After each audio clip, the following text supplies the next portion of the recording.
Sorry, 1 minute over.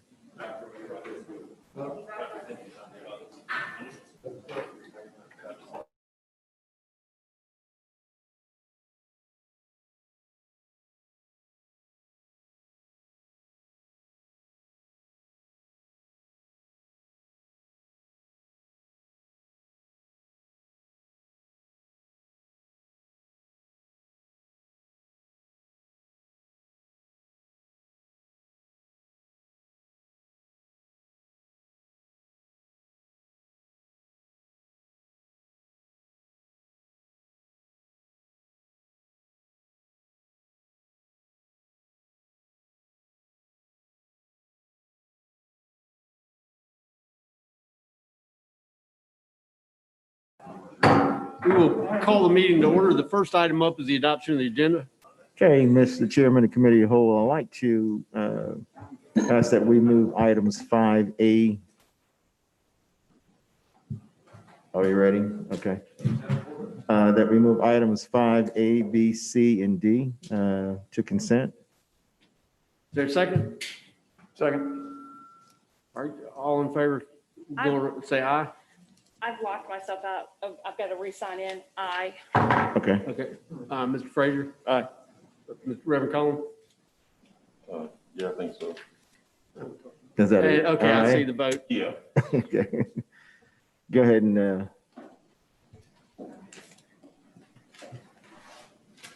it's Mr. Hollenshed is online, right? Yes.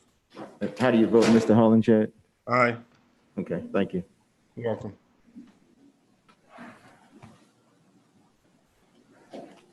Okay, the next item up is the review of online of the public comments. We got those comments from staff earlier today. We have 2 comments and you all should all receive them via email. All right, the next item up, Dr. Postwar. Thank you.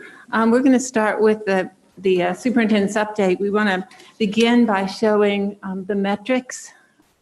So it's going to take us just a minute to get that slide up so that the people at home can see it.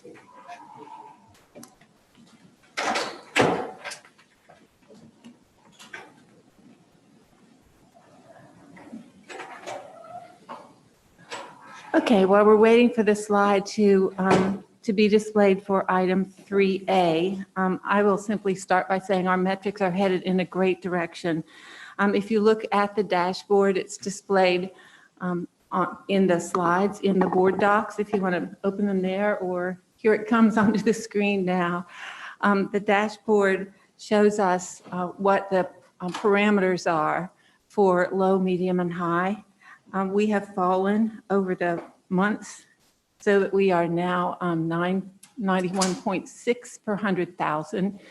In incident rates, we're low in terms of the trend line decreasing, and we are at a 5.6% positivity rate. That's as low as we have been since last spring. So the next slide simply shows that downward trend. If we look at the arrow, it's headed down, and it shows we were at 959 per 100,000 cases in mid-July, and we're now at 92 per 100,000. We were over 25% positivity rate in mid-July. We're now at 5.6, so we're very, very close to falling into that lowest category if we can keep up this effort. The next slide talks about the challenges that educators are facing. I found it interesting last week that this publication that's distributed across the country to school superintendents and other school leaders had as the lead article back to the redrawing board. And the article was about how many times every district in the country has had to plan, replan, adjust plans, and so forth. And so as we know we are one of the few districts in the country of our size that is running 5 days a week for all the children whose families want 5 days a week. Our teachers are experiencing challenges. I noticed on last night's news on NBC, the reporter who was interviewing a professor from Stanford called this a steep learning curve for everyone and talked about the amount of time it would actually take to make the transition into a an online program that's as equal in quality as the in-person delivery, if that could ever in fact be done. So Ms. Belcher, Michelle Simmons, Joe Williams arranged for us to have conversations with teacher representatives from every school. These are primarily our teachers of the year and some other representatives as well. But these are the challenges that they have flagged for us to think about. I should start with the bottom bullet. The final bullet is a message of gratitude. They greatly appreciate the bonuses that the board awarded to staff and the acknowledgement of just how difficult this work is to do. And now I'll move back up to going through four, we try to summarize the challenges they pointed out into four categories. First, we have many more teachers teaching online and in person simultaneously than we intended.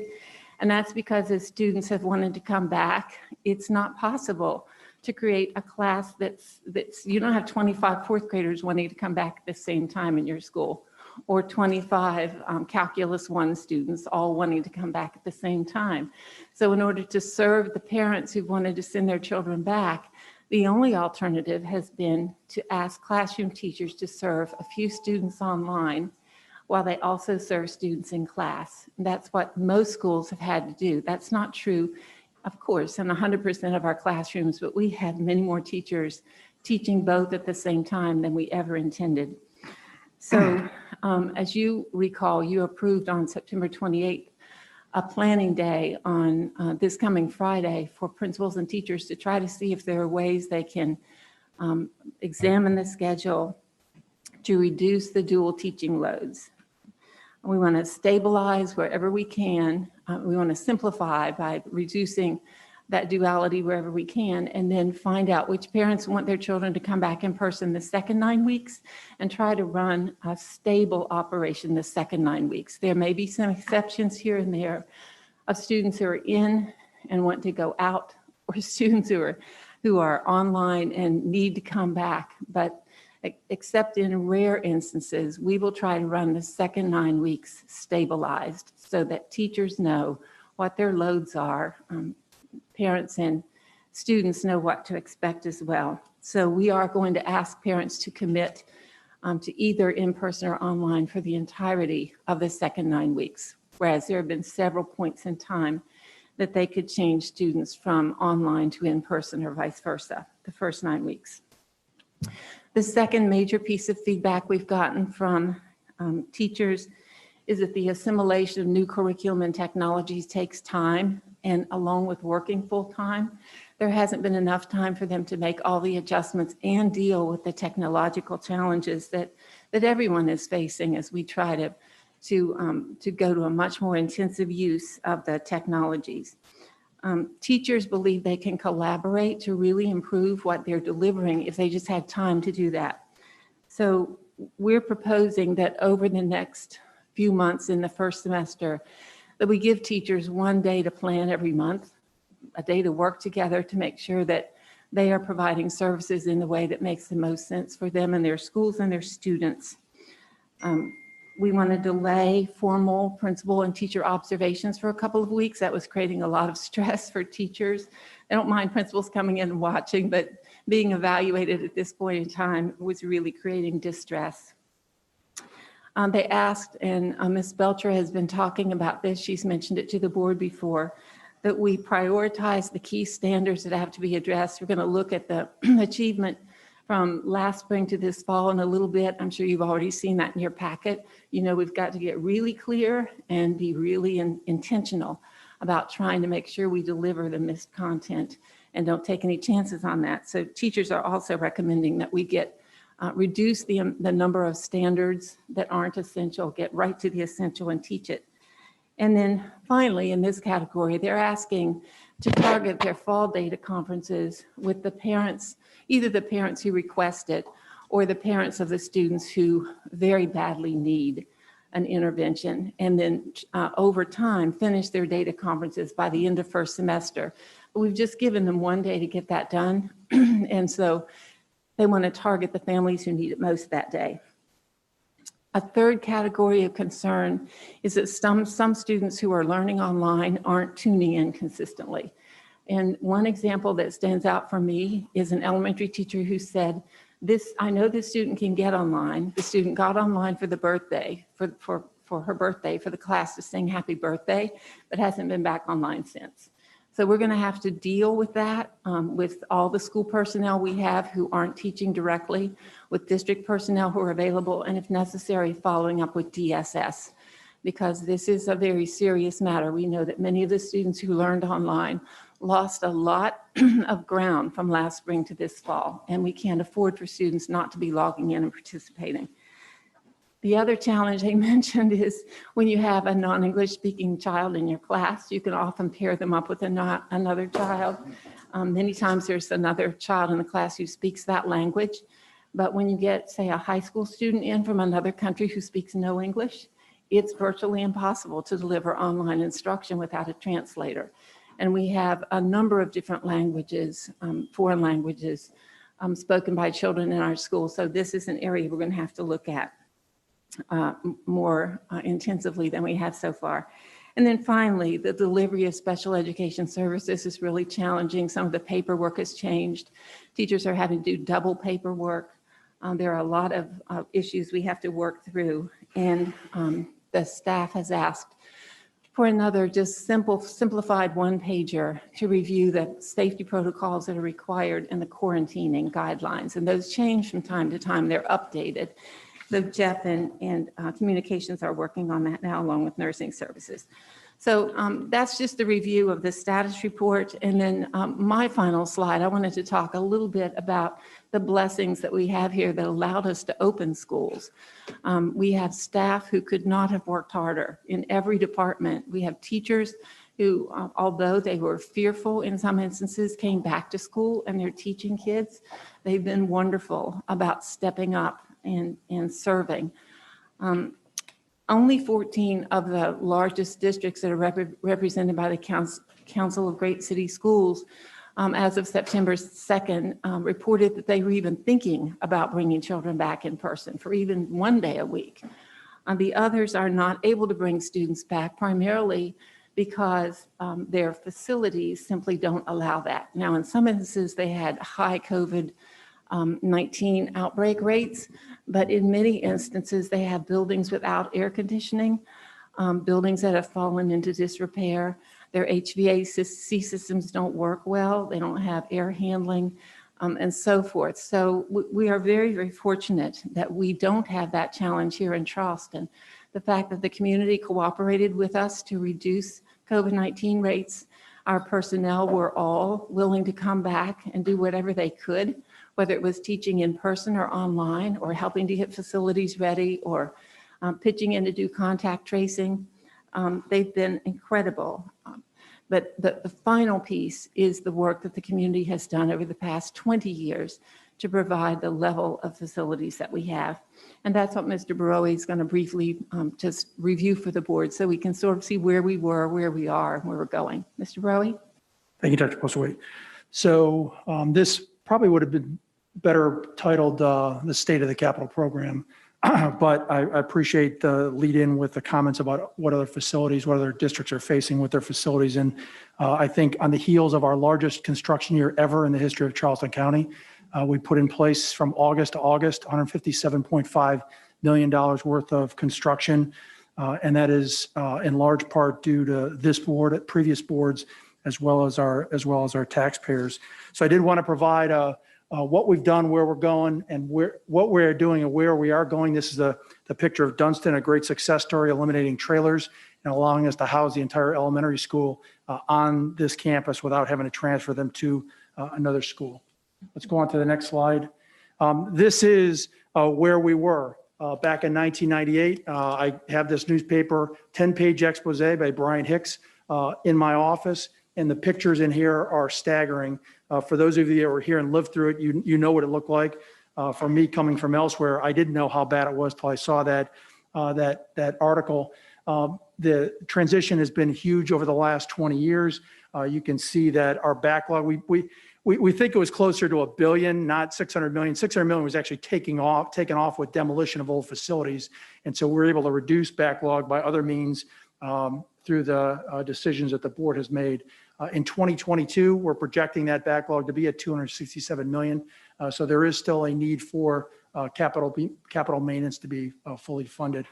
We've dropped our average age of facilities by 10 years, although we have also increased the square footage of our facilities by 60%. That's in large part due to the enrollment increase over the last 20 years, but also because of the need for larger classroom spaces. And those larger classroom spaces, certainly in the COVID environment, have provided us some great opportunities to bring more students back, not only in the classrooms, but into the big box space. I do want to point out and brag on the facilities team that's also worked to reduce the energy consumption along with this growth. We've reduced our use of energy by 17% over the last 6 years, and that's despite the significant growth of the amount of space that we have. Next slide, moving on to what we're doing. I talked about the huge impact of this year's construction program. I wanted to throw out 2 great examples of what you all have pushed forward for us to execute. On the left-hand side, I call it the economies of scale. This is Camp Road Middle School, where we took two middle schools and converted them into one with buy-in from the community. We reduced our square footage of the 2 campuses down to this one from 153,000 square foot to 137,000 square foot. So 11% reduction in space, same number of kids, larger classrooms, and better big box spaces. So the economies of scale has worked in this example.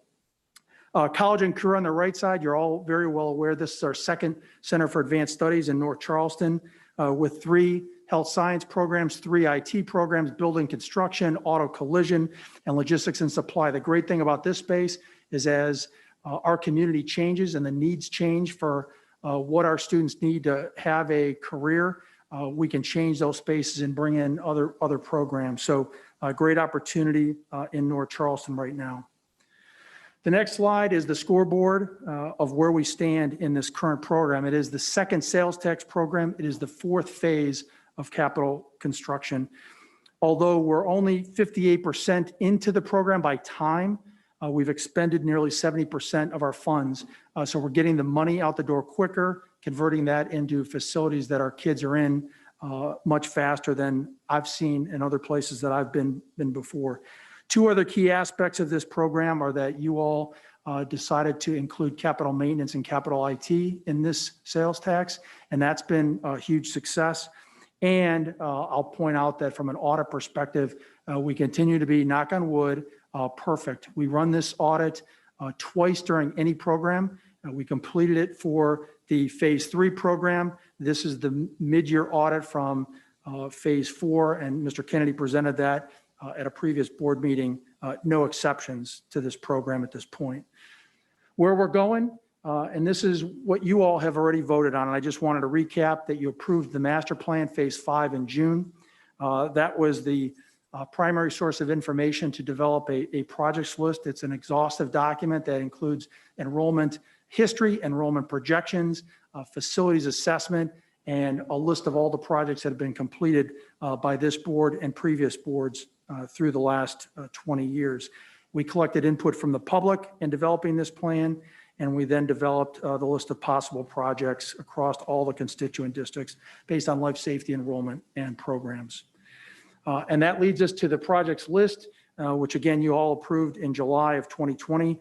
You all desired to increase the amount of capital maintenance and decrease the amount of new construction. That was done.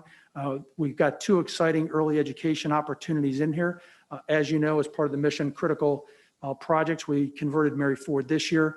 The 2 projects in this program would at least include Lambs and Ladson, which you all have approved as mission critical projects. And then we have an opportunity to create some Category 5 hurricane rated space. We have 2 schools that are potentially out of the flood zone, which are ideal opportunities to give back to the community and provide something that Charleston County does not have. I love showing this graph. This just depicts Why we need to keep getting capital maintenance money.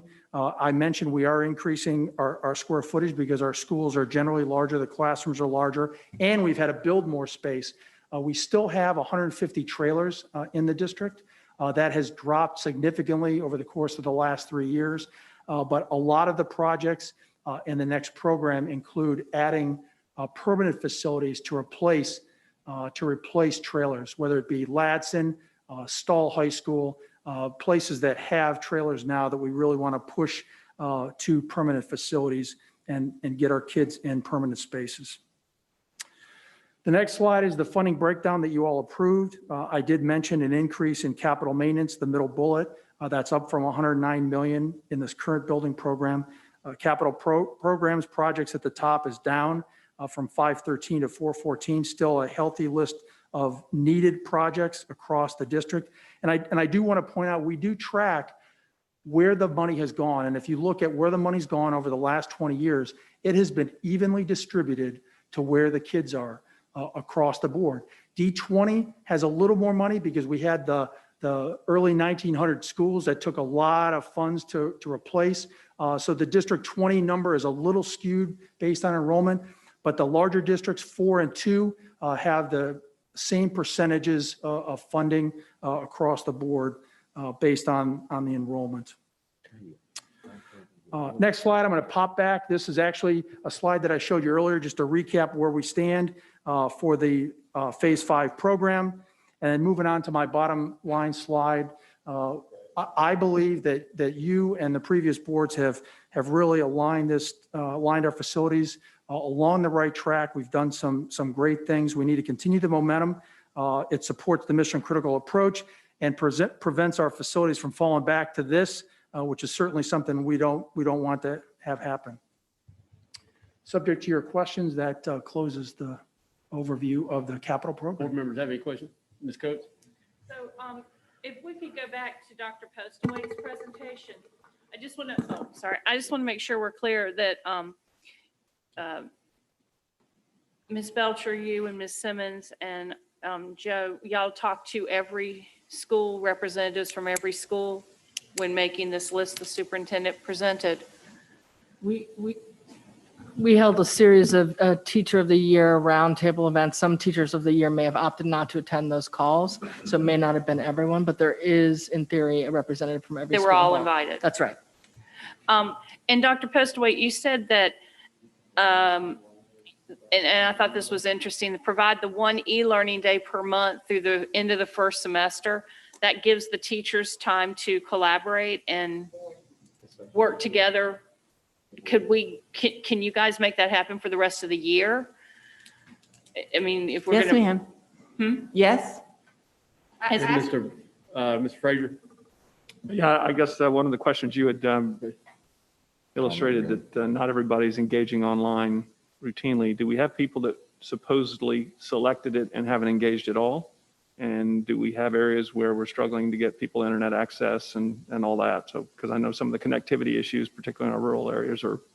To my knowledge, we have no families who selected online and have not engaged at all. It's a requirement that we follow up and engage with those students. The Superintendent Spearman said at least once every week or every 2 weeks. I forget what the criterion was, but our standards are that we have to know every single week that a student is participating. But if we don't see the student, they're not present. So it becomes a truancy problem right away, unless there is an internet challenge. And there are still a handful of families that don't have reliable broadband.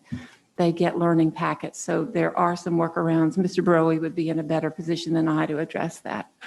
So one thing that's very exciting, I was hoping not to talk a little bit about it right now, but I will, because we haven't started to erect it yet. But we've identified 2 areas in North Charleston. So actually there are areas in North Charleston that are posing a larger problem for us than the rural areas. We've identified a pocket of housing areas in Deer Park Middle School, as well as Midland Park, that don't have any broadband. And Mr. Naraki is actually negotiating with the owner of the developments to put a telephone pole on their property, provide a solar powered antenna to give them the capability that they need. And that, it sounds like a little, but when you're talking about 30, 40 students that live in these complexes, that is a significant impact. So we're hitting them one at a time. And again, Mr. Naraki's in the middle of having those discussions with those two neighborhoods in particular, and maintaining communication with our schools to see if there are any other such opportunities. You said Deer Park and what other? Midland Park. Reverend Collins. And is there any MiFi devices that we could supply to those folks in the interim? The MiFis, they don't have coverage for the MiFis in those neighborhoods. Oh, wow. Yep. So they're just in a pocket, a hole. Correct. Wow. Okay. Well, we certainly need to make that a priority. So thank you. Reverend Collins.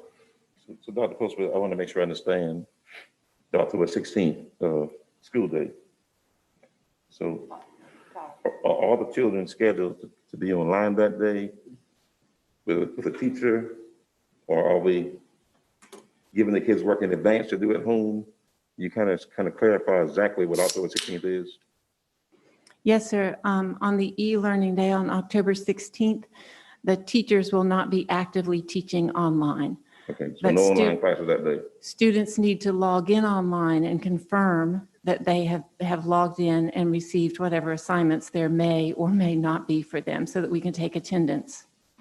So would it be the classes that normally would have that day only? Or would it be all of the classes giving out assignments that day?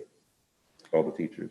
That's up to the individual school. For some schools, it would be a good day for high school students to catch up on missing assignments because we're approaching the end of the 9 weeks. For other schools, there may be some critical review skills that students would do that day, but the idea is that teachers will not be actively serving students online that day so that they can work with one another to try to simplify the crazy schedules we have in place right now. So what I'm trying to enforce is that we're not bombarding the kids at work that day without a teacher. That's what I'm trying to make sure, that everyone's not giving out assignments. Say, well, let's do back the next day or so forth, with the kids working at home by themselves without an instructor. So we're not doing that then, right? The intent is to give everyone a bit of a breather and a catch-up day that day. Okay, Students included. Those are the directions that have gone out from here. thank you. So I went for you or either Mr. Burroy. With the capital plan, and you spoke about a little while ago what we're doing. Do we have any swimming pools that are rebuilt in any of our Title I schools in West Ashland, North Charleston? Do we have any swimming pools now, or any of our schools, or any being built? No, sir. Mr. Burley? Yes, Reverend Collins, we have not built any swimming pools. We've relied on partnerships with the municipalities for the schools that need those opportunities. So we don't have any pools in the district. Yeah, I saw the Wando kids competing the other day at the North Charleston Aquatic Center. And I don't know if they have a pool at North Charleston at Wando or not, but I know the kids have got to practice somewhere. So I think that's something we need to look at in the future, is also start to build a couple of our own swimming pools so our kids can learn how to swim and can compete also. Yes, sir. Ms. Darby. I'm good. Reverend Mack. Just one question, Jeff. On your slide, where you talked about the 2 new schools to be Category 5 hurricane rated to be used as shelters, is one of those schools going to be built in the county and the other is going to be built in the city by chance? And my question to that is leading to, is there an opportunity to have a dialogue with the county and with the city to add funding into their budget to help assist in building this Category 5 schools, since we do not have any in the county or the city to help us to defray that cost, because currently we do not build Category 5 hurricane rated schools. So is there an opportunity to have a conversation?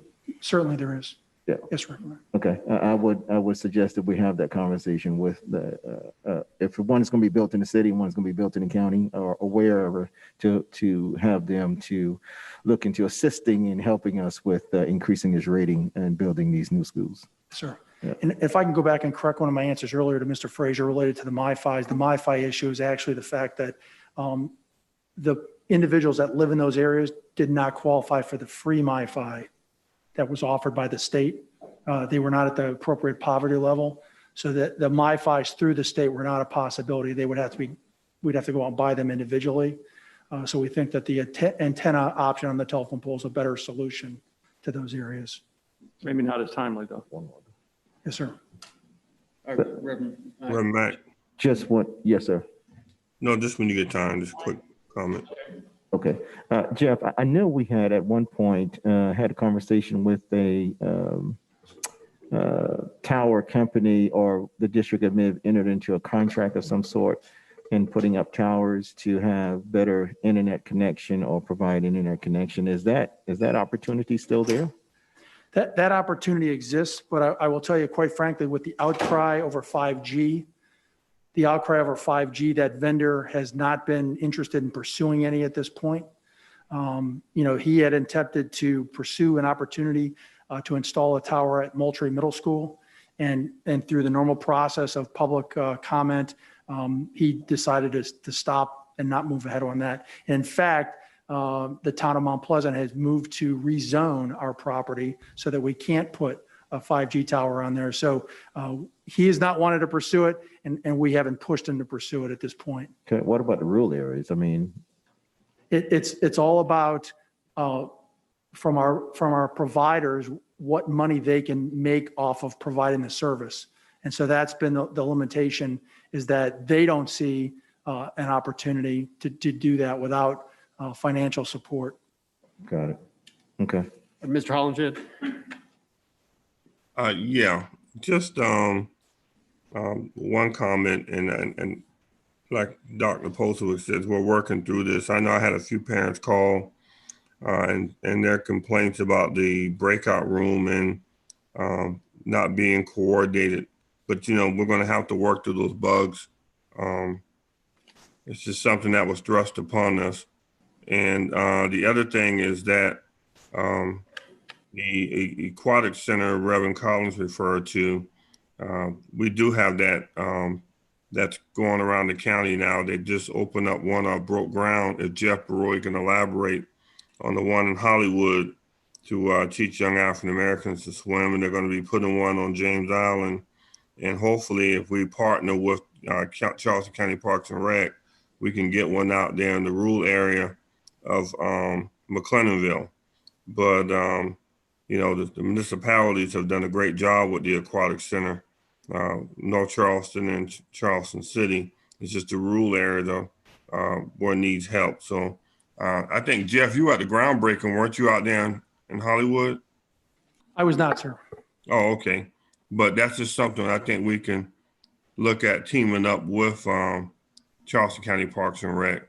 That's all. All right, Ms. Coates. Yeah, Jeff, just to be very clear, you were talking about the buildings that have been completed in the schools, and you used the words larger classrooms.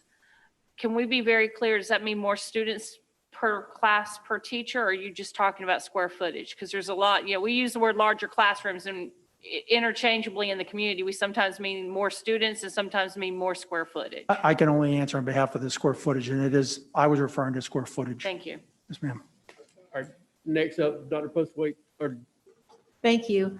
I won't take long on this item. It was in your packets. We wanted to give the board members some idea of the impact of the school closures last spring on learning. That's the purpose of this presentation. The main takeaways are as follows. The MAP scores from last fall to this fall show that there has been a heavy negative impact of school closures, particularly in math. You will see that in the math scores more than in the reading. In a normal year, the percentage or the percentile range of students in one school system won't vary very much, even though it's a different set of students who are being tested in the fall of fourth grade this year from the fall of fourth grade last year. You wouldn't expect to see much variance. This year, there is huge variance, again, particularly in math. End of course tests weren't administered in the spring, so we put end of course test results in here, but I'll explain when we get to that slide. There's really not much comparison. And then months ago, we showed you the predictions from NWEA that students in the top third or fourth of their class aren't impacted by the school closure nearly so much as those students in the bottom 2/3 or 3/4 of a class, and we'll see that. Our AP scores stayed amazingly at the 70+% pass rate. That is a pass rate that any district in the country would like to have. It's an enviable pass rate for APs, and we were not negatively impacted in our AP courses last year. So a couple of other things that are important to note. I said this once, I can't say it often enough. We're going to talk about learning loss, but I wouldn't want any teacher to think that we are suggesting teachers didn't do every single thing they could possibly do. Our staff, from teachers to our nurses, our facilities people, the cooks, the district staff, the principals, all gave an amazing amount. It was just inspiring to see what they began to do the night of March 15th, and for the most part continued to do through the end of the school year. And then I'll just mention, teachers question the validity of this fall's math scores. I think that's right to question on an individual student basis. These big numbers that we're looking at today are probably fairly valid, but some kids took the math test at home online. Some took it at school when they came in for the LEAP week. Some took it in person, some took it at home, as I said, at home online, and there were some technological disruptions during the test. So just wanted to flag that that teachers would think on a student-to-student basis, if parents are looking at individual scores, they may not be valid. But the important things we want to look at today begin to be displayed on this slide. So first of all, what are we looking at? That first bar shows 52. That's 52%. Last year, last fall, when second graders came back and were tested, this is the median number in reading. So 52% of the children in Charleston County schools who were in second grade last fall scored above the national average. The national average would be at the 50th percentile. So more than half of our kids were scoring above the 50th percentile. This fall, more than half of our children are scoring below the 43rd percentile, and the other half are scoring above the 43rd percentile. So we lost 9 percentile points on math with second graders. So you look across that graph and you see the learning loss in reading, and you see that it's more significant at the elementary grades. And when we get inside of those data, you'll see it's more significant among students who were scoring low to start with. So those who were behind got further behind. Those who were on grade level or above were not impacted nearly so much. If we look at the next slide, we see drastically different results in mathematics. The losses are very concerning when we look at mathematics. So if we could move on to the math slide. You see the drops in mathematics are across the board. This is because most people can't teach math to themselves. Once you learn to read, you can continue to read and improve your reading prowess if you just continue to practice reading. That's not true with mathematics. The good news is it's easier to teach mathematics. It's easier to make up the gaps in skills if you're very intentional. You get really clear about the curriculum that needs to be taught. You understand who's missing which critical skills, and then teach to those skills. So the drops in mathematics are really worrisome. I wanted to show one other thing on this slide. When we look, if you want to see where last year's second graders who opened the school year at the with more than half of our kids scoring above the 50th percentile. This year, only 41%. That's the wrong way to say that. Over half of our students were scoring above the 41st percentile. That's where the median was. So that number up there represents the number at which half of our students scored above it and the other half of our students scored below it. That's the percentile level. So while our district has enjoyed being above the national average in almost every area at almost every grade, sixth grade math would be the exception, we are now below the national average. And it's important also to note that the norms weren't renormed for this fall. So those are last fall's norms. So they didn't reset the norms across America. Everybody's going to be off. Yeah, Right. so everybody's going, our assumption is everybody will be below, but it's still concerning. The important point for our children is they lost a lot. They're not where they would normally have been, and so we have to take some extra measures to try to make up that learning loss. The next slide shows the end of course comparisons, and as I mentioned, that green bar, the blue bar shows the end of course tests for both first and second semesters year before last. The green bar shows the performance of students who took the course first semester. And in this district, for good reasons, I think, we find that many students who are taking the course first semester are either retaking it because they had difficulty with it the year before, or they may experience difficulty with it and their guidance counselors put them in at first semester in case they need to take it again second semester, because these are courses that they have to graduate. So the end of course exams are important. So we included this because it's a data point we usually share with the board, but the two bars are not comparable. The next slide simply shows you what I already mentioned. Our students who are scoring at the highest ranges in the district were not negatively impacted. Look at those advanced placement scores. So our teachers and students in those courses didn't miss a beat when schools closed.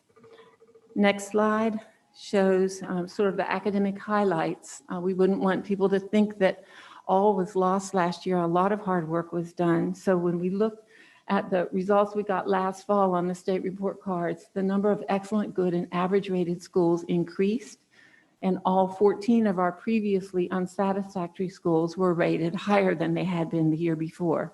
We will not receive report card ratings this year because there wasn't any statewide testing done last year, and the tests would not have been valid in terms of creating an accountability system. In advanced placement, we increased the number of students participating in AP. Over the years, that's increased by more than 1,000 students without losing that above 70th percentile, above 70% pass rate. And again, that's quite a feat. That accomplishment was already in place and working when I arrived here. So that is attributable to some hard work that's happened across Charleston County Schools to build that advanced placement program and quality. Dual enrollment, we're really proud of. These are the students who are enrolled in high school and college courses at the same time. We doubled the number of students, almost doubled the numbers of students who are taking both high school and college courses and receiving college credit, giving them a bit of a head start. The district pays for many of those courses for students. We sent you the other day a message that one of the students at Early College High School had sent about a celebratory moment of having realized he's been accepted at the Citadel. So that was an investment the board has made in the past few years that's paying big dividends. And then finally, the SAT results for last year's class show again, those scoring at the top tend to continue to score at the top.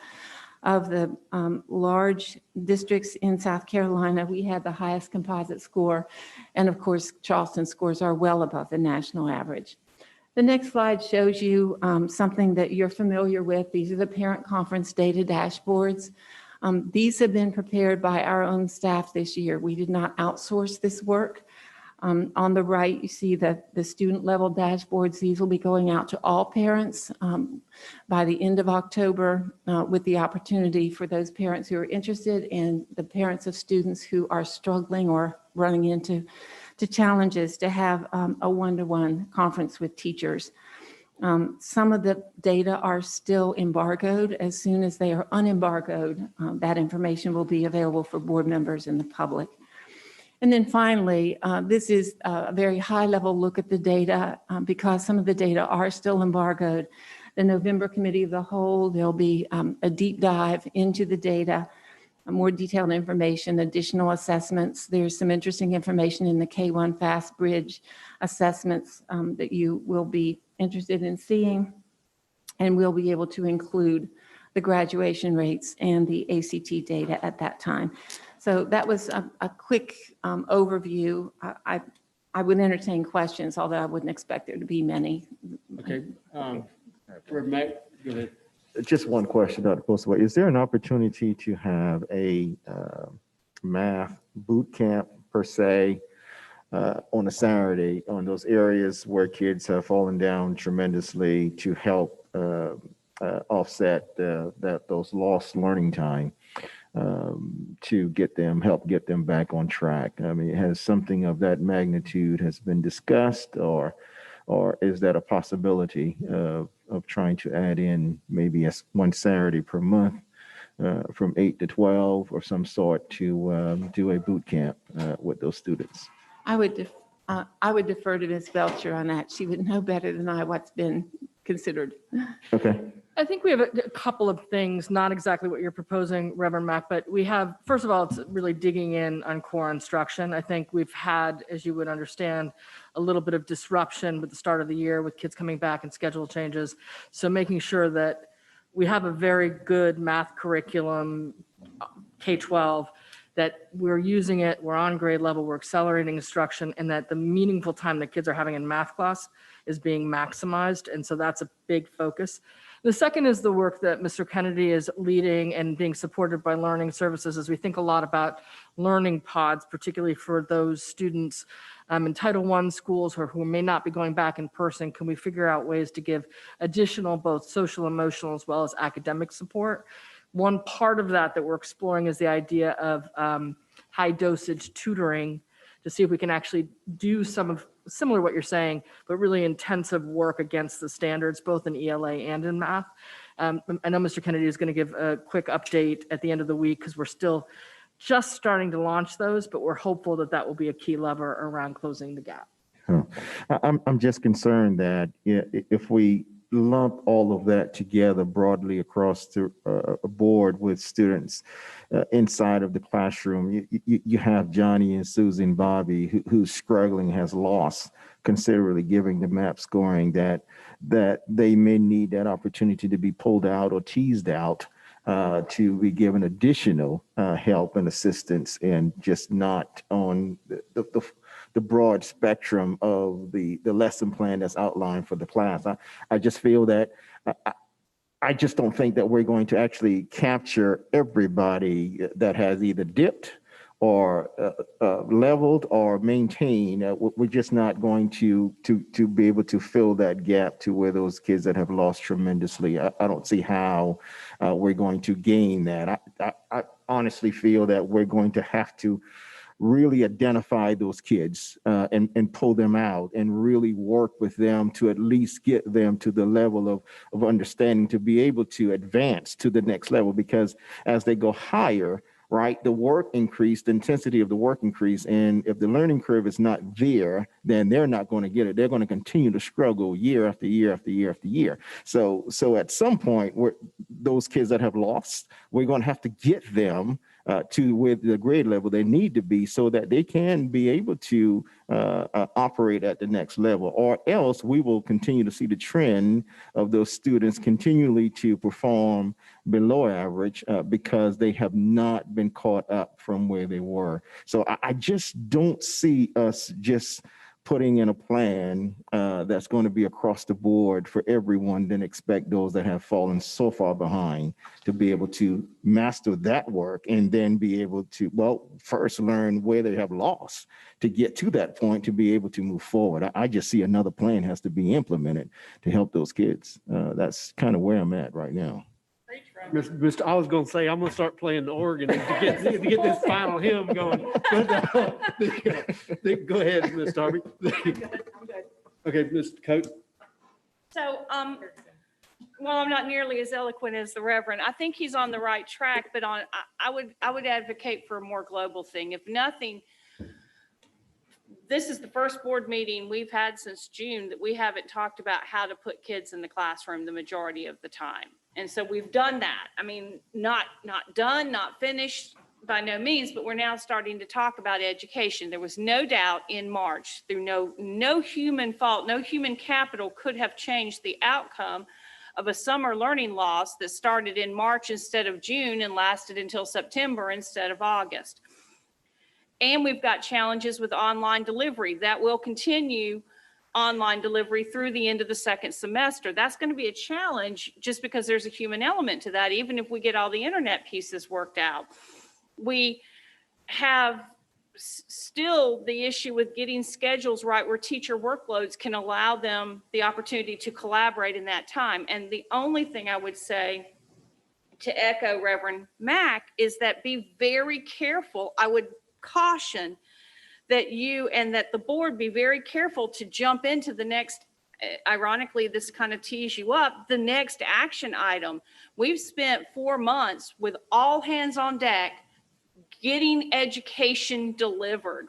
Everybody has been focused on getting those kids great education. And while I applaud the accreditation requirements and a 2021 plan and those things, I think we need to be very cognizant that we're not to a point that we shouldn't still have every hand on deck and all the staff here at Calhoun and everywhere else so singularly focused on overcoming the educational hurdle. We just overcame the get the front door open hurdle, and I don't want to rush too far past that staff in upper levels starts peeling off to something else. I would just say, while I'm sweating in my mask, we're not done. And I don't know that we could ever in 2020, 2021 transition away from every single human being solely focused on the classroom. And if we have to put some of these things aside, let's just be very judicious about planning these other things that are lining up. We still have, If you can start. I wrapping up. am, I'm sorry, I missed the pulpit too, you know. We still have the December and November board action items that are not fully implemented. So let's just be very careful. We need to be there and make sure those are done and on track, and making up for this incredibly complicated learning issue the kids are facing today before we start rushing into some other forward movements. That would be just my advice. Mr. Frazier. I'm sure I can do this in less than 2 minutes. We had hoped that we would be able to have summer learning opportunities to prepare people for the next grade. It didn't happen. Nobody's fault. Or at least certainly couldn't happen in mass. It was a struggle. They were virtual instead of in person. So I would think that maybe something to consider along these lines, it's next summer. That's when their opportunity is going to be to catch what we didn't catch this year and move forward. So I think some real thoughtful approach to how we engage learners beyond June would be time well spent, because then parents would have something to look forward to. They don't make vacation plans that they would otherwise make and then can't attend, and their child can't be there and so on. So I challenge us to think about, we have 12 months, not 9. Let's think about how to use them. Thank you. Reverend Collins. Thank you. Dr. Postwar, you showed the map reading percentile. And from my understanding, I just want to understand better. But look at the scale goes from 0 to 70. I think you're saying 50% is the average? We're talking about medians. So Yeah. in the norm set of students, they find a place where 50% of the students got that question right and 50% got that question wrong. They do that for every single question. And so across a subject level, in a subject matter and a grade level, that's how they establish the 50th percentile. It is the point at which all the children in the data bank are equally divided, with 50% above and 50% below.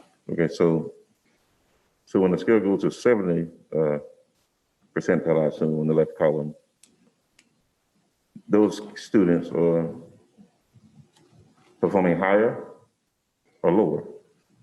The scale actually goes to the 100th percentile. It would Okay, actually, but the one we have here on the grade 2 through 8 for map reading.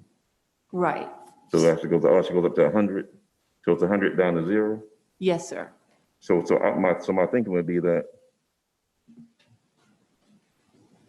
because it's still a little confusing. So what numbers represent kids that are really proficient and doing well?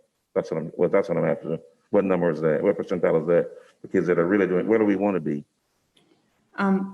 We always want to be above the 50th percentile. We would want to see at least 75% of our children reading well, reading above the 50th percentile. That's an aspirational goal that few schools ever hit if they are a school that represents lots of different communities of children. And so lastly, Reverend Mike spoke about the math. And I'm always both preaching and singing about the math and the reading in Charleston County School District. What I'd like to see happen, the Saturdays are good too, but a lot of times parents won't make the kids come unless we demand they come to the school. If you could just. Yes, sir. Yep. A lot of times the parents won't enforce it unless we kind of enforce it ourselves. But I do love the idea. I like the idea though. We got to do something. But I love the ideas of math academies and reading academies that we can build within our schools, or we can or we can designate schools as math schools and reading schools. Because that's really our number one problem, the math and the reading. And we have to address that we have some type of academy.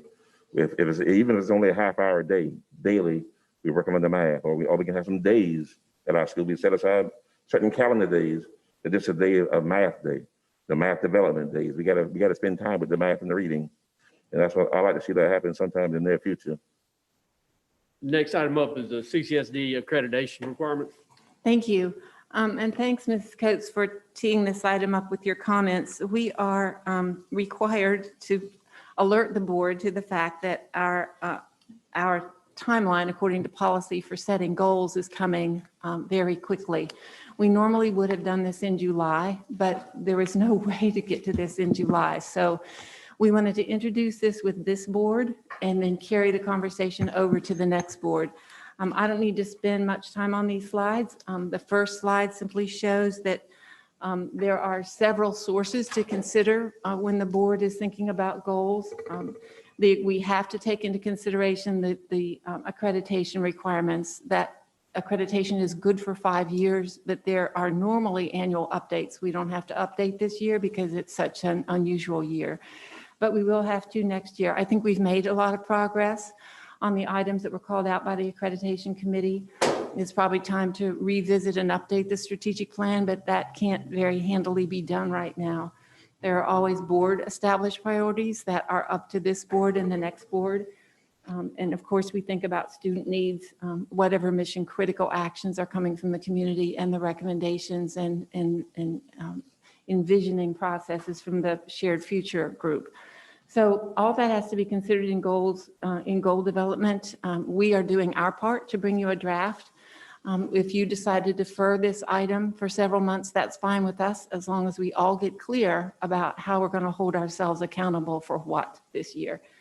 So the next slide simply reminds those who might not have been here of our accreditation history. The first time we were accredited internationally was in the 2018-19 school year. And the advantage of that is that wherever our students go throughout the world, or if they apply to any public or private college, their courses have to be accepted.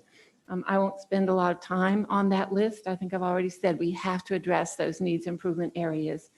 The next slide simply calls out the areas for improvement. The one I would focus on is system alignment under number 5, because regardless of whether we're in our current state or some desired future state, we still have to make sure that parts of the system are aligned. And that's what you've just been talking about for the last 15 minutes, identifying what kids' needs are and making sure that our responses with time, money, and people moves children along more quickly than they would have moved along without our strategic plan. Next slide. You have this detailed draft of goals. There's a hard copy at your place that identifies for you the wording from the accreditation report, and then out at the end suggests some goal areas. But as you see in the yellow font, we agree with the assessment that's already been put on the table by Mrs. Coates. Job number 1 this year is to simply provide effective school operations throughout the COVID-19 pandemic. And in the next 2 to 3 years, we're going to have to deliver what We would consider to be a very different version of education than that we have known in the past. It will require year-round school for some children. There is no way we can make up online the lost learning, and not everyone needs it, some will. And so we're going to have to differentiate our resources. If we don't have additional resources, it means we're going to have to reallocate resources. So there's some hard work to be done there. That's why I think it's important for the board to get clear. You may have only 3 or 4 goals, but we all need to be clear about what they are, because when we get into the budget very soon, they should help guide the priorities. These slides simply summarize for the public who may be looking on. Erica, if you want to go ahead and please, thank you. Just flip through them. We're talking about allocation of resources, community engagement. When they talk about culture in the classroom, it's really helping, excuse me, helping teachers, gosh, sorry, be really clear on where kids are, where they need to be, and the fastest way to get them there. So the final slide simply talks about the next steps. The next steps are to be determined by the board. Again, you're in control of this process. We are simply staying in compliance with your policies. The next steps are up to you. We propose a workshop sometime in November. We need to take a look at the board policies, and then you as a board can decide what you want to do next, your target date. We suggest November 16th would be a good date, but that is admittedly aspirational. We need to be clear, though, before we start the budgeting process, what it is that we value and what we're trying to accomplish. You're going around the horn, Reverend Mack. Dr. Postway, is there an opportunity here to reignite the shared future group to help with this work? Because they're not active right now, correct? They are active, and that actually is going to be discussed with you in just a moment. Oh, okay. By someone other than me. Oh, I will hold tight. Okay, Ms. thanks. Darby? Good. Reverend Collins? No. Mr. Frazier? Just 2 quick things. It references that we are required to produce this by November through policy CBI, but I'm looking at CBI, and that's the evaluation of the superintendent. So It is, do and you feel like that addresses that? it says that the board will present the superintendent with a set of goals that I'm supposed to address. And we just get in jeopardy. And then every year when it's time to evaluate the superintendent, a lot of our conversation is about what we said should be done and whether it's too granular, whether it's large enough, whether it's strategic. And I would just like to get that clear, not just for the superintendent's evaluation, that's beside the point, but I want to be clear because we have the budget process coming up. Understood. And November was not in that CBI policy. Now, It's actually in July. Yeah, I completely agree that it's prudent to spend the time with the next board. Right. There'll be a whole lot of different faces up here potentially. Potentially. Ms. Thank you. Coates? So the only thing I would ask for is I understand the need to have the conversation. I will always want to have conversations, but I can't find the 1920 board goals. So I've got the 2018. So I would ask that someone give us in a board update the 1920 goals that we agreed on a lot. And if that is those draft board goals and directives that we approved after the June of 2019 meeting, that needs to be in here. We need to see a continuum so that this isn't just dropped down in a silo. How is this created based on what we approved before? And that could even go back to the goals that came out of the strategic plan that's published on our website based on the advanced ed feedback we got. So we need to see that this includes that. That had a number of goals that if they're not the goals for on here, then the question is, why are we not doing them? Did we accomplish them or give up on them? So let's put together something from 2018. It's here. It's just that it hasn't been provided to us in a cohesive manner. We would literally have to go look in 20 different places to put this together. I would just ask you guys to put that together. What those 1820 goals, then you had the strategic plan that came out in August and September of 2018 after the advanced ed. I'm looking at that on the website now. Then we rolled into 19 to the board goals and directives that were in some cases 3-year goals and options, and I don't see them listed here. So let's create that if we're going to have this conversation. It's got to build on the conversations we had before.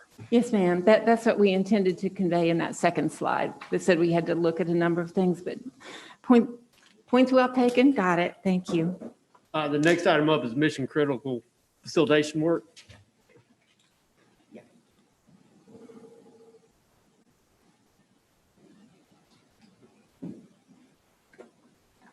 Is that you, Mr. Kennedy, or do you want to start? I think I can definitely start Excuse me.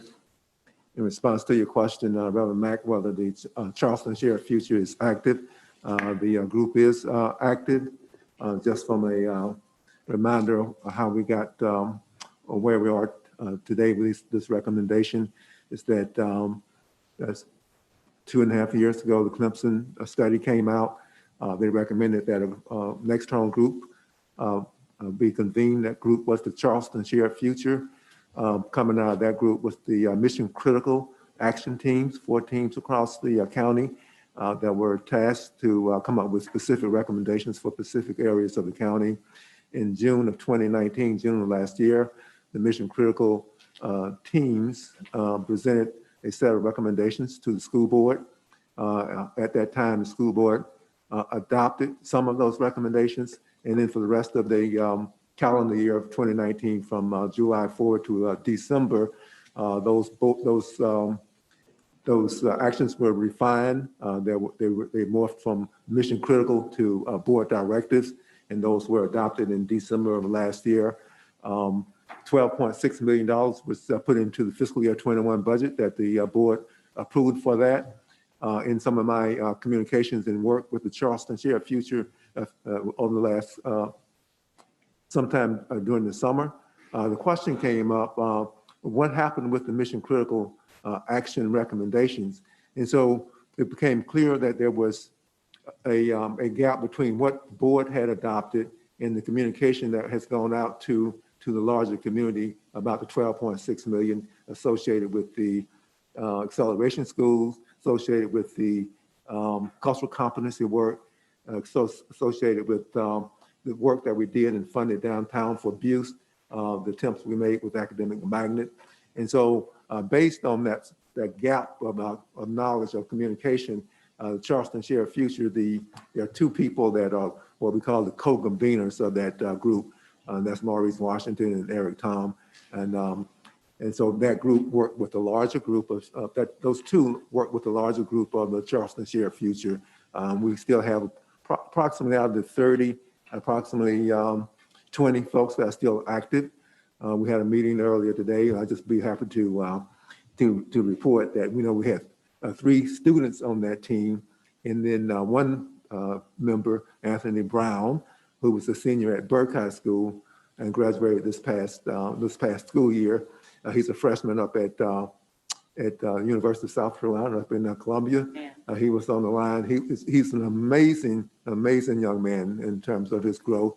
And he and the other students on there are very much interested in what happens here in Charleston County schools. And so the Charleston Shared Future sent a letter to the school board, CC'd the superintendent, asking that the board request of the mission critical facilitators that they reconvene some of that work out in the districts, out in the areas where they were active, so that they can, number one, communicate the work that you guys have taken forward, and then determine how they can be more effective in some of the work that is needed around some of this post-COVID-19, actually during the COVID-19 pandemic situation that we find ourselves in. Yeah. So I guess that's where I was headed with some of what we're doing. I knew that this group did a lot of the footwork for us in engaging the community and getting responsive feedback from the community so that we can help develop goals that will be both shared and viewed by the district and by the community as a whole. So that group did a lot of that work. So I guess that's where I was going when Dr. Postwar was giving her presentation as to how can we ignite that group again to help us to accomplish some of that work, so that we are making sure that we're getting positive feedback, true feedback from the various communities and about goals and that are set and how they perceive those and how they will engage in working with the district and making sure that, you know, those goals are accomplished. So absolutely, that's kind of where I was heading with that. Ms. Darby? So, Mr. Kennedy, is the group, the shared future group, are they looking to go back out, and you probably said this, I just missed it, communicate what the board and the district has done from those first recommendations, or do they want to communicate and generate some more input from the community? So I think it's a combination, Ms. Darby. So number one is the communication of what the board has adopted, and that would not be the Charleston Shared Future. That would be the mission critical facilitators doing that. And then I think there's a role for the mission critical facilitators and those folks that work with them, as well as a role for the Charleston Shared Future group. That again, that's still active, and I believe that they have something to offer as a connection between the school board and the community, both in terms of communications and in terms of what are some of the initiatives or actions that may be needed, and that can be helped, jointly, collaboratively developed and about for the students. Okay, so I support that with the communication and the connection. The one thing I don't want to see is you guys have plates that are 550,000 times full, and I just don't want us to have two different efforts going on. So I think if it's a communication and a connection piece, as you just said, and you've outlined, and keeping those things going so that we can continue to improve student achievement, I'm all for it. Reverend Collins? My thoughts kind of follow Ms. Darby a little bit. I am concerned the cost that we entailed a couple of years ago with the Charleston Shared Future. I don't want to spend a lot of money discussing and looking at the plans, and it costs to meet. And that's even more expensive to meet now with COVID-19. The other thing is I don't know if you're talking about reviewing the board goals, so reassessing the goals, like Ms. Darby said, or starting over with board goals. It seemed like the plans came about kind of quickly last year, and it generated a lot of pushback from the community. And I don't want us to be in that same boat again in a few months from now when the virus is over. If it's over in a few months, that we're right back again, the packed boardrooms and a lot of hostility, a lot of upset people. Maybe we're not engaging the right people. I don't know, but whatever plans we do to promote education, it ought to go smooth with the public. They ought to be able to see that and embrace that what we're doing. Now I'm going to ask you a couple of questions. How are people selected to serve on the Charleston Shared Future? How are they selected, and how many serve? Well, I answer all at one time.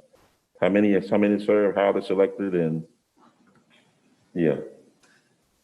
So there were a total of 30 people. They were all selected actually the summer of 2018. There was a selection process where someone would nominate. There was the interview process. But that took place 2 years ago. Yeah, I remember. And as you said, there was a cost associated with that. And this, what's being discussed now is actually no funding that's being requested or nor contemplated by the district. So you're saying only 30 people? I thought it was a lot more than that. I'm sorry, sir? You said there's only 30 people. There are only 30 people part of Charleston Shared Future. Is what you're saying? 30, that's correct. And then with the mission critical action teams, I don't know the exact number there, but that was another group. That was a separate group outside the Charleston Shared Future, and that was a different. So lastly, would this be something that maybe the new school board that's coming in November, they probably need to embrace and get their hands around, instead of us really doing anything today in October, when we know the board's going to change next month? Would it be worth the wait to see what the new board if the new board embraces the same ideas or just push forward now. It's just my thoughts, I don't know if it makes any sense or not. So are you asking him if it's his opinion that we should do it now or wait till the next board? Or are you asking Yeah, us? it's my opinion, you wait on the next board to get in place before you push forward with this. And to me, it would make more sense if we start something and the next board don't agree with it, then you kind of spend money for nothing and time for nothing. No money. All right, so this is an action item. Is there a motion on it? Well, I have. Okay, go ahead. So, Okay, sorry about that. I don't remember anybody that was on the stage at Burke as part of the Shared Future Project being part of the people that we nominated to do the mission critical work. Those were two separate bodies.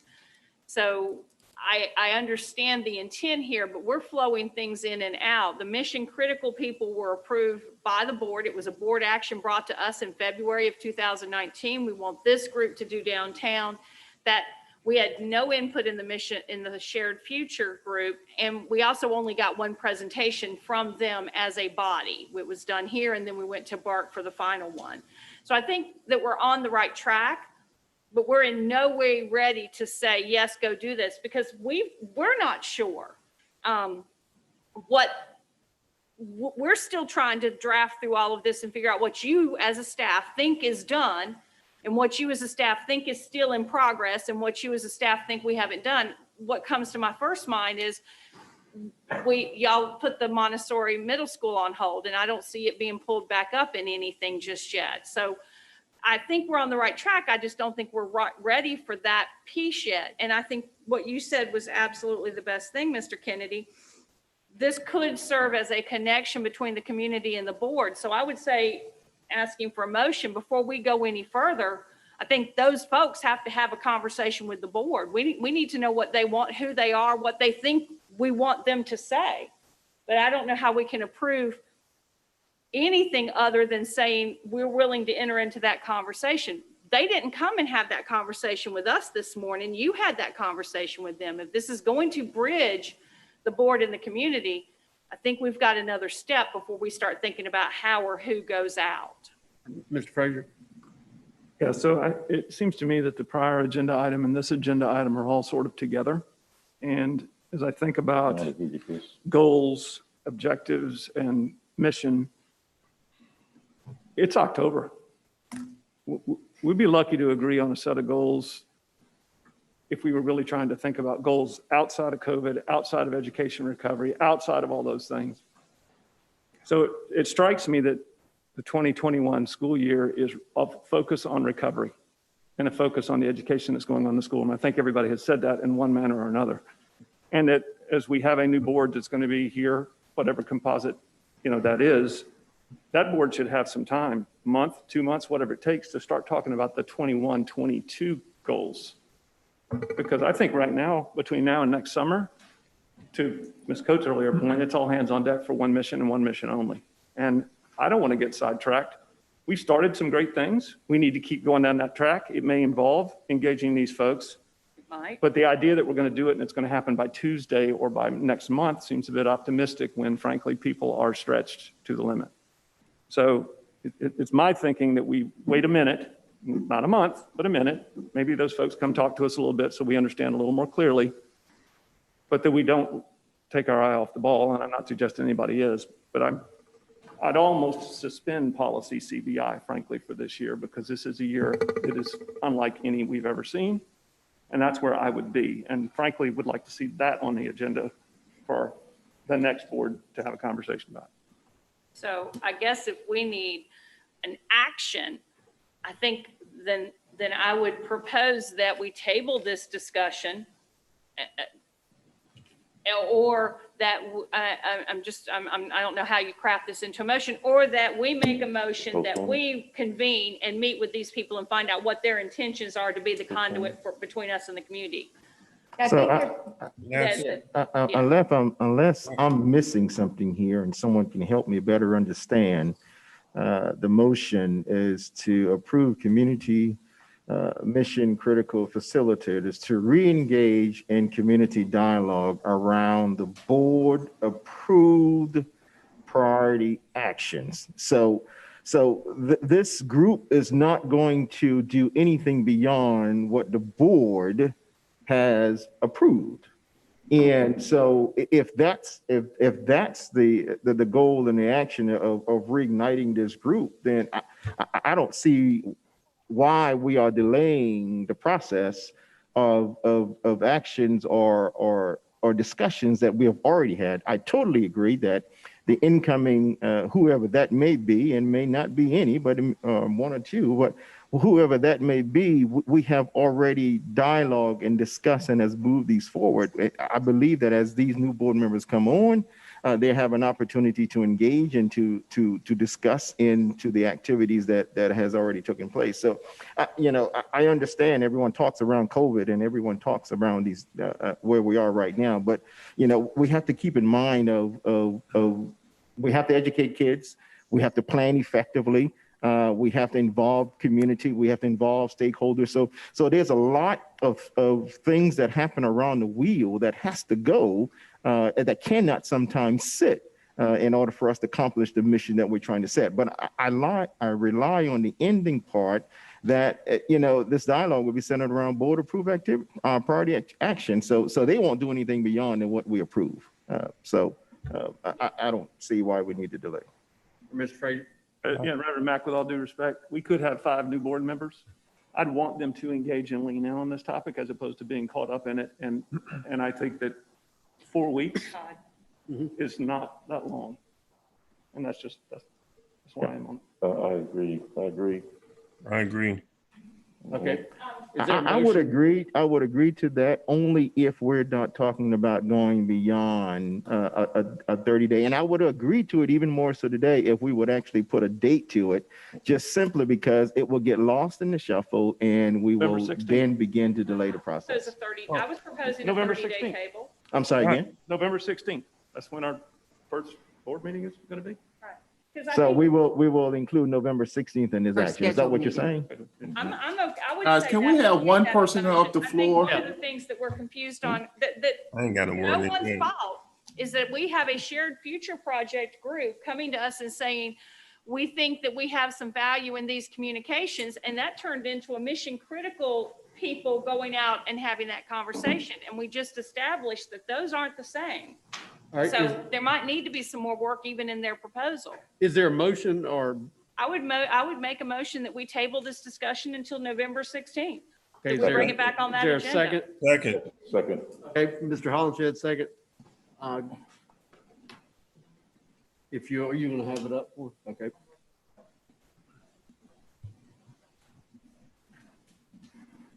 And while she's doing that, can I ask the district, you aren't taking any action on 4B, which was that information item with goals and everything until it is something the board approves, correct? I mean, We you are gave it to us in doing- information, but you're not still moving forward. We are checking off the box that it was our responsibility to bring this to your attention. It's the board's, the slides clearly said, the next call is up to the board. Our next item up is 6A. Is there a motion on that? I make a motion to adopt the provisions of the South Carolina Act 273, 2018, adjusting the pay for the Charleston County School Board members to $800 per month for board members and $900 per month for the board chair, effective after the November 2020 election. Second. Second, any discussion? Mr. Frazier? So with all due respect, it looks like this is going to go on anyway. I've voted against this every time it's come up. We just spent time talking about money we needed to spend it on MiFi and year-round instruction. I can't support spending $90,000 a year that needs to be in the classroom. Reverend Collins? What? Ms. Harvey, I'm sorry. Mr. Frazier, I definitely hear what you're saying. Since we didn't talk about some of the things in item 5, which was an audit and finance item that talks about compensation for our teachers, I just want to say, if you look at the board member compensation for the rest of the state of South Carolina and the large districts in the state of South Carolina, we are making $25 a meeting. So we make $50 a month. I don't think any of us ran to make money, but some people cannot run for this school board if there's not some kind of compensation, and we are completely out of whack with other school districts, and we as a district, our students in Charleston County deserve to be served by highly talented people. This board has been committed to recruiting and retaining high caliber talent in every aspect of the organization. That means teachers, principals, cafeteria workers, and board members. So it's a very political issue, and I'm not running again. So I think we've got to make this vote now. Otherwise, it's going to continue to be an issue for. All right, the motion's been made and seconded. Also, keep in mind that this salary is for the next school board. It's not for the sitting board here. It's to take place next year for the next school board. This current board does not have a salary. We get $25 twice a month, $50 a month. That's what we get. That's just to set the record straight. Okay. We need to get Mr. Hollis Mr. Frazier, first, go ahead. And I certainly respect your position on this, Mr. Harvey, and it's fine. I just go on record now that if I happen to be here in November, I won't accept it. Thank you. All right, Mr. Hollenshed, Sir, did you have any questions? His vote. no question. Can I get your vote on it then? I vote aye. Okay. And everybody else, if you will cast your vote.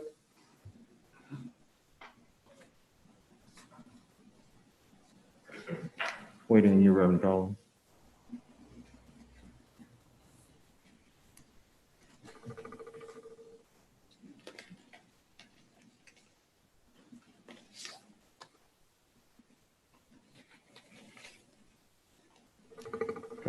I can't see it.